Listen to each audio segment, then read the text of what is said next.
Welcome to Just a Minute QI, Identifying Special Cause.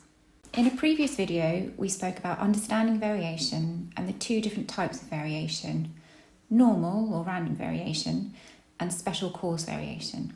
In this video, we're going to talk through some rules that will help you identify special cause variation in your data. The first rule is the astronomical point.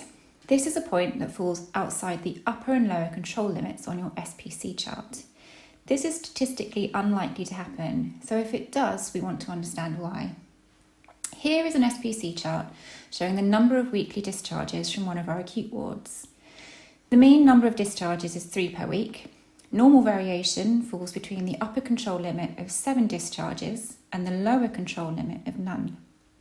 Here we can see an astronomical point of 10 discharges in 1 week. So this encourages us to wonder what happened at the end of March to have this impact on the number of ward discharges.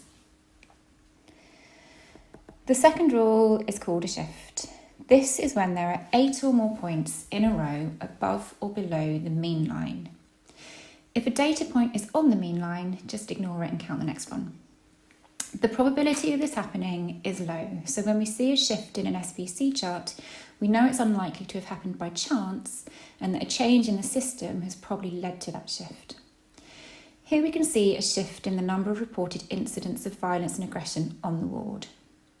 If the ward had introduced a new intervention aimed at reducing violence and aggression in August, this upward shift in incidents suggests it's not working as intended, so the intervention should be reviewed and a decision made about adapting or abandoning it.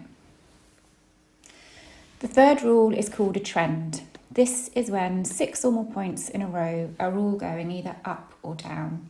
It's a signal that a change might be occurring in the system.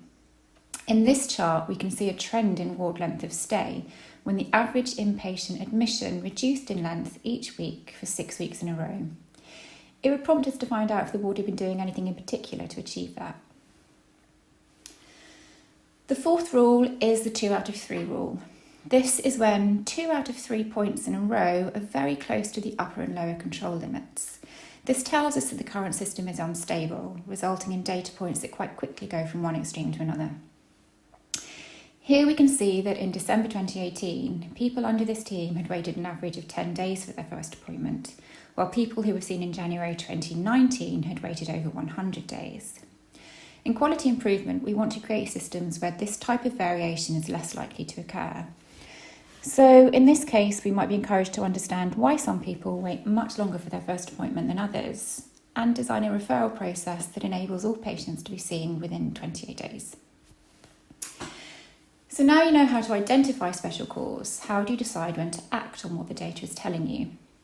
SPC charts can help you notice patterns and changes in a system, but you'll need to understand the context and use your clinical judgment to help decide how you should respond.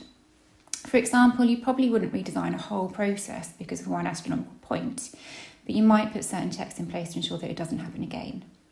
If you want help interpreting your data, do get in touch with the QI team.